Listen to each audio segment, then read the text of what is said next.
Welcome to the deep dive.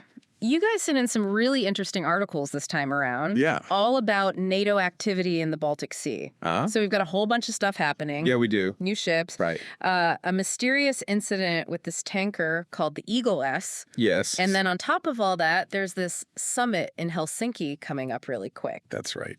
So I think our mission for today's deep dive is to really try to figure out what's really going on here and what it all means. Yeah, for sure.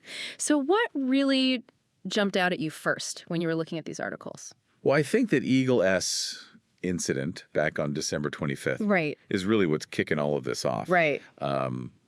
You know, it's supposedly damaged some undersea cables between Finland and Estonia. But the thing is, the investigation into that is still ongoing. Okay. They haven't released the results yet. Right. But NATO's already mobilizing in response. Yeah. Which is kind of strange, right? Yeah, that's odd. Some things you wonder, what are they really reacting to? Yeah. Is there something more to this story than we're being told? Yeah, I mean, it definitely raises more questions than answers for sure. Absolutely.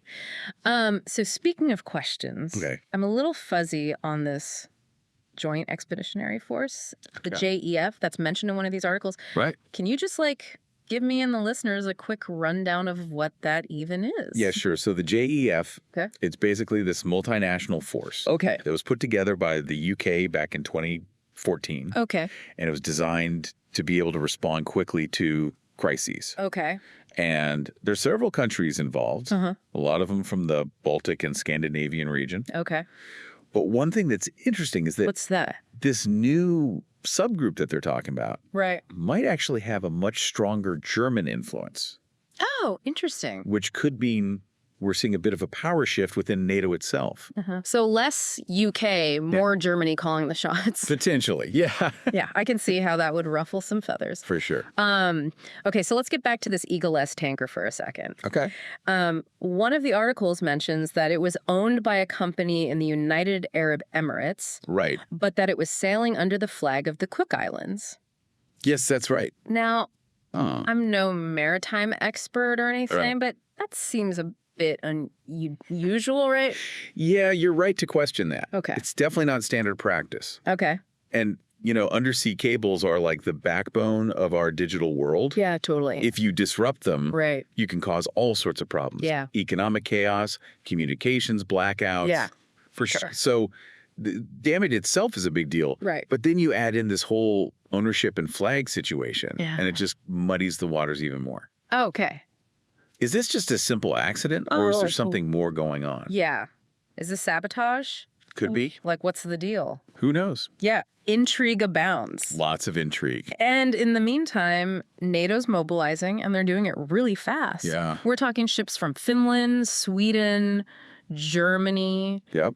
Everybody's heading to the Baltic Sea. Yeah. It's a big response. So what kind of message do you think that's sending? Oh, it's definitely a show of force. Okay. And I think it's aimed squarely at Russia.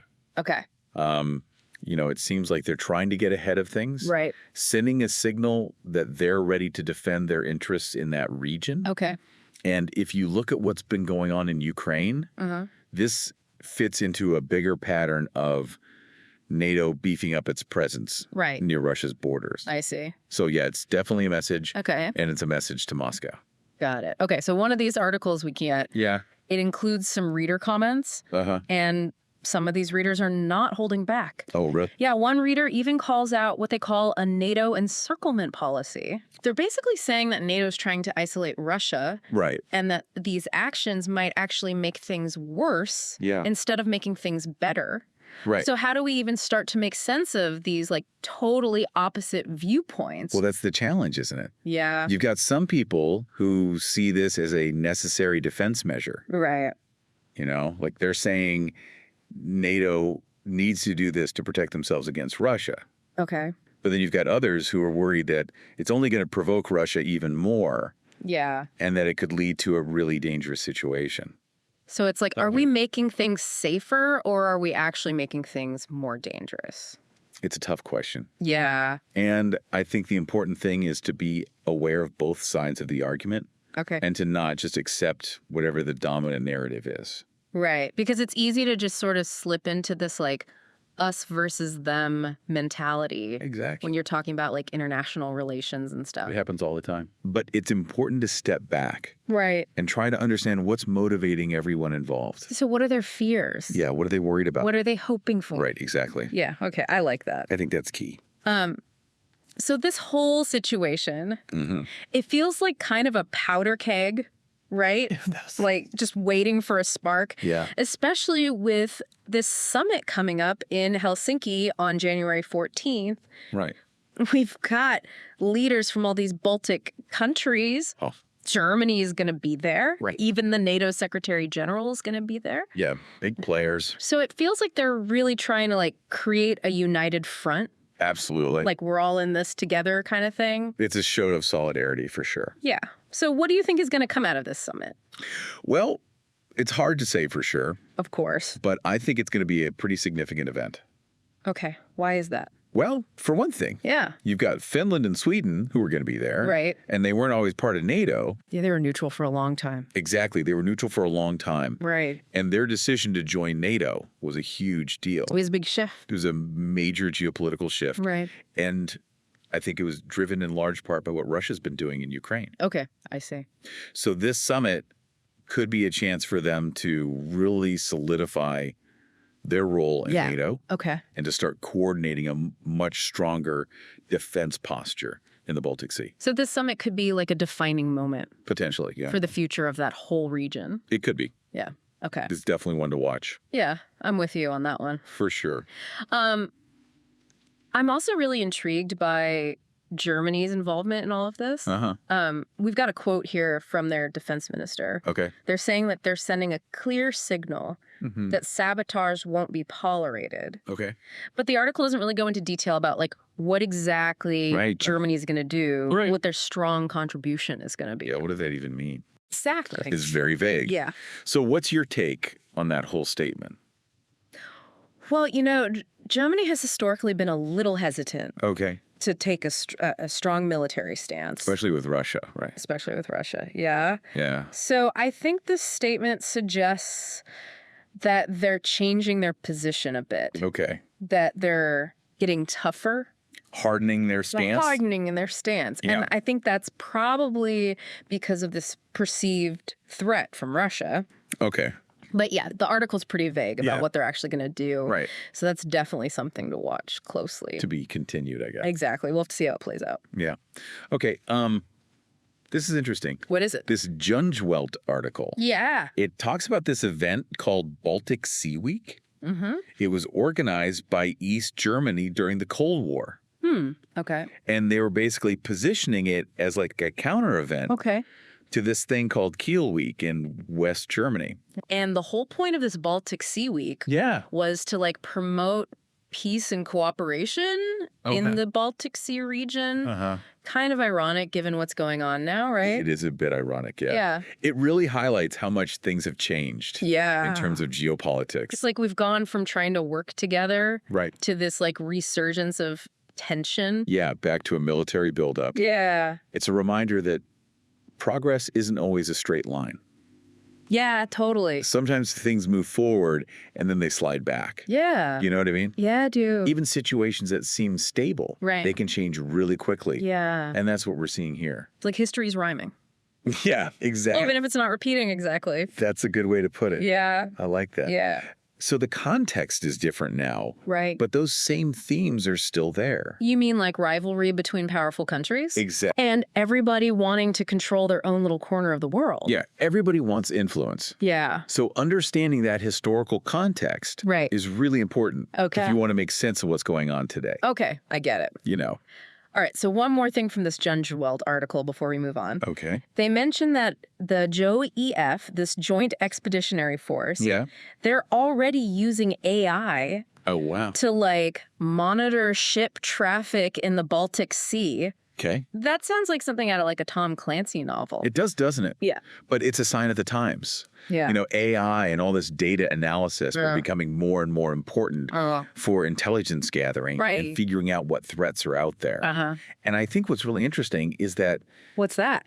this incident with the Eagle S, regardless of whether it was an accident or not, could actually end up speeding up the use of AI. Oh, so it's like a catalyst? Exactly. For even more AI in the military. Yeah, that's what I'm thinking. Okay, but isn't there a downside to that? Oh, for sure. Like, isn't it risky to rely so much on AI? Absolutely. Especially in a situation that's already this tense. You're right. Like, what could go wrong? Oh, there are a lot of things that could go wrong. Okay, like what? Well, for one thing, how do we know that these AI systems are going to make the right decisions? Okay. Can we prevent them from being biased? Right. You know, algorithmic bias is a real thing. And then the biggest question of all is who's responsible when something goes wrong? Okay, yeah, that's a big one. Right. Yeah. Like if an AI system makes a bad call and people get hurt, who takes the blame? Right. So many questions. It's a whole new world. Yeah. And we're just starting to figure it all out. Okay, so these are not questions we can just ignore.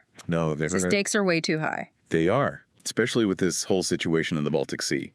Okay, so it sounds like we need some really careful oversight. Absolutely. We need some clear ethical guidelines. Yes. And we need to think really carefully about the risks. We need to do all of that before we just let these AI systems run wild. Right, because once you let the genie out of the bottle, it's hard to put it back in. Okay, so it sounds like this Eagle S incident, it's not just about some damaged cables. Nope. It's about this whole new era of AI and the military. And all the questions that come with it. It's really fascinating. Okay, so we've covered a lot of ground here. Yeah. This mysterious tanker incident. Yeah.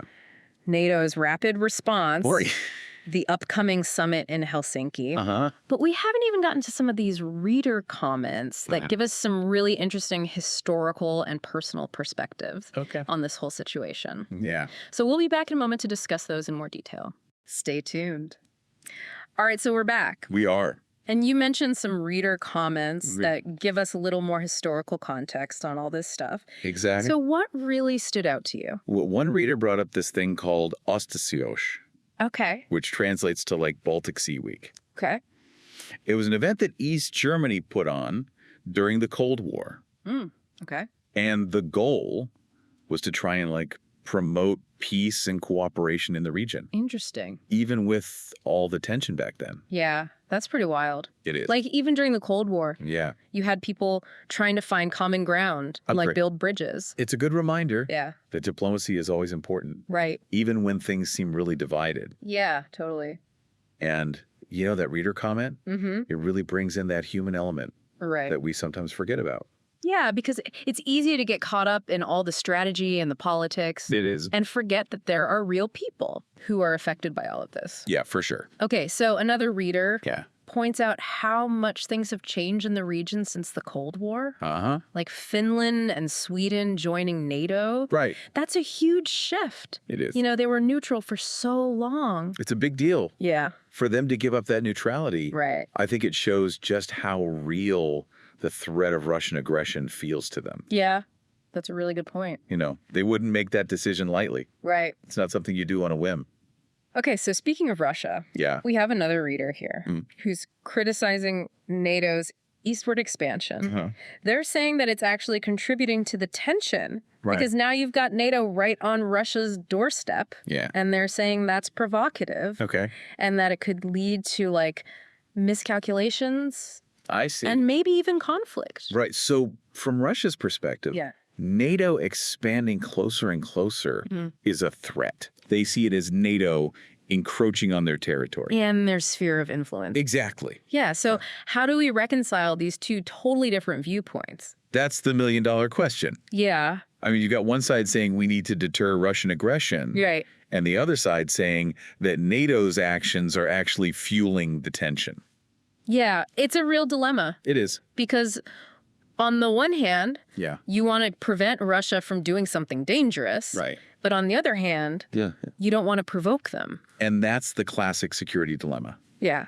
One side tries to make themselves safer. Right. But the other side sees that as a threat And then everybody gets more and more suspicious. Yeah, and then things can spiral out of control. Exactly. Yeah, it's not as simple as like a game of chess. It's way more complicated. You have to understand all the history and all the fears and anxieties. Right, everybody's bringing their own baggage to the table. Exactly, and that's why these reader comments are so valuable. Yeah. Because they give us that human perspective. They do. They remind us that these aren't just abstract geopolitical issues. Right. There are real people. Real people with real lives. Who are caught in the middle of all this. That's right.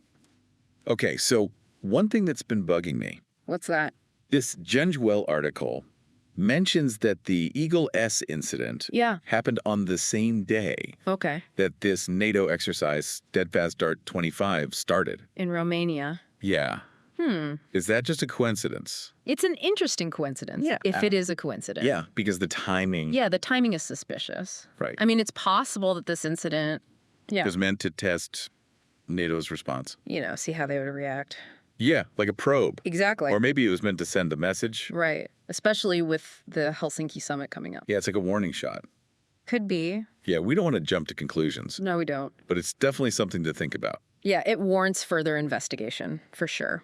Yeah. Okay. So it sounds like we're dealing with a lot of different layers here. Multiple layers. And everything's connected. It's interconnected. In ways that we might not even fully understand yet. Right. We're still piecing it all together. It's like a geopolitical mystery novel. Yeah, it is. Where we're trying to figure out who the culprit is. And what their motive is. Right. Exactly. It's a puzzle. And we've only got a few pieces. And we might be missing some pieces. Yeah. So be careful. About making assumptions and jumping to conclusions. Exactly. We need to consider all the possibilities. Okay, so let's go back to this new NATO subgroup for a second.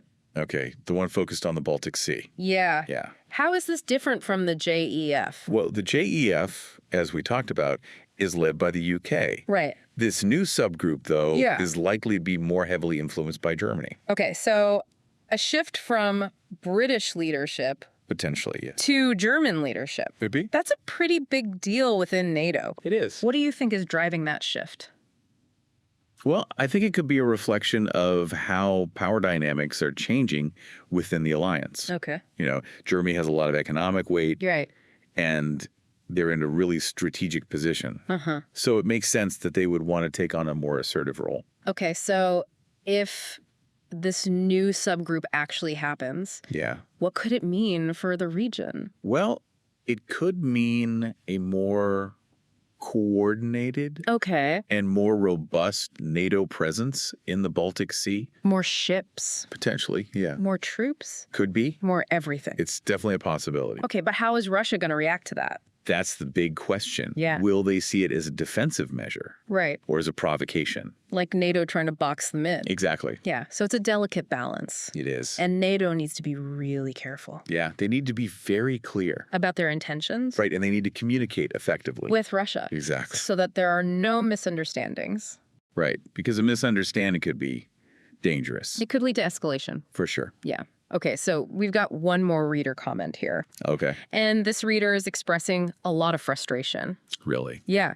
They're saying that both NATO and their own government aren't being transparent enough. About what? About the Eagle S incident. Okay. And about this whole mobilization. No. I feel like they're being kept in the dark. Yeah.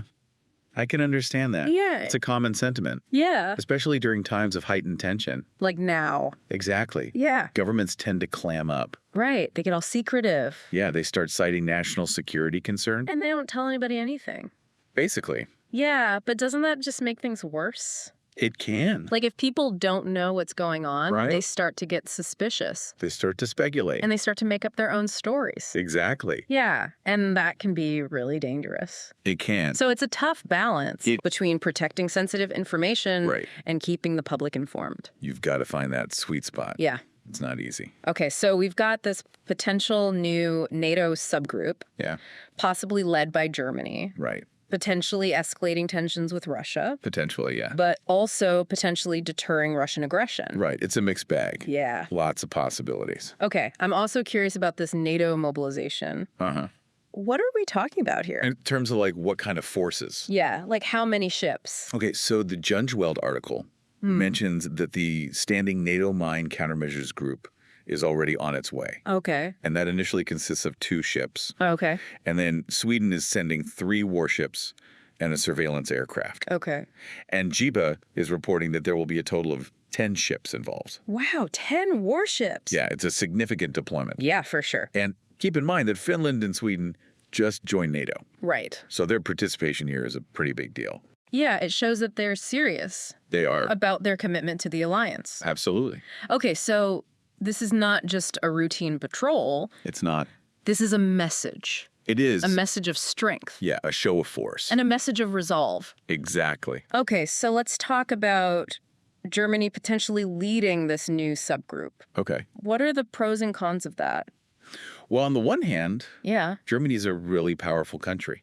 Economically and politically. Right. Yeah. So their leadership could bring a lot of stability to NATO. Okay. And it could help to unify the response. I see. But on the other hand, yeah, some countries might be nervous about Germany taking on a bigger military role. Because of their history. Exactly. Right. World War II and all that. Yeah, it's a sensitive issue. It is. And how do you think Russia's going to feel about a German-led NATO force? Oh, I think they're going to be pretty anxious about it. Yeah. It can make them feel even more threatened. Right. And that could lead to even more tension. Yeah.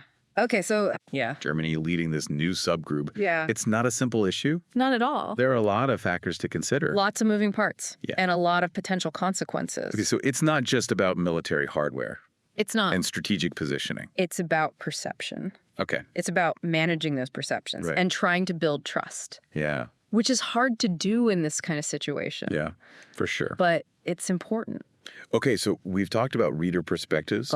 We've talked about the NATO mobilization. Yeah. And we've talked about the potential for a leadership shift within NATO. Right.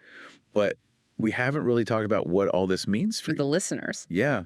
What are the potential scenarios that could play out in the Baltic Sea? Right. And what are the stakes? Yeah, good questions. We'll be back in a moment to explore those. Sounds good. Stay with us. All right, so we've talked a lot about this Eagle-S incident. Yeah. NATO's response. And this big summit coming up in Helsinki. Yeah.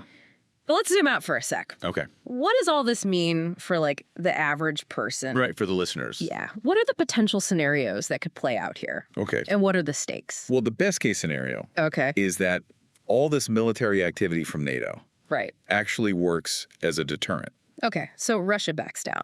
Basically, yeah. Okay. They see that NATO is united and that they're serious. Right. And they decide not to do anything that could provoke them. So everybody chills out? Pretty much. Yeah. Okay, that sounds like a happy ending. It would be. But is that realistic? That's the question, isn't it? Yeah. I mean, given how much mistrust there is right now and how high the tension is, it's hard to say. Okay, so what would it take?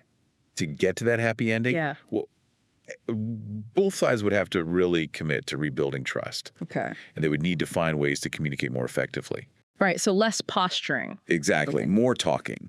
Yeah, and NATO would need to be careful. Okay. To make sure that their actions are seen as defensive, not aggressive. Right, so don't poke the bear. Basically. Okay, so it's a delicate balancing act? It is. And it might not even work. That's true. Okay, so what about the flip side? The worst case scenario. Yeah, what happens if things get worse? Well, the danger is that this military buildup could trigger a spiral of escalation. Okay, so Russia sees NATO's moves. Right. And they get nervous. And they respond with their own military deployments. Okay, so then you've got both sides facing off. Exactly. Like a standoff. Yeah, and that's when things can get really dangerous. Okay, why is that?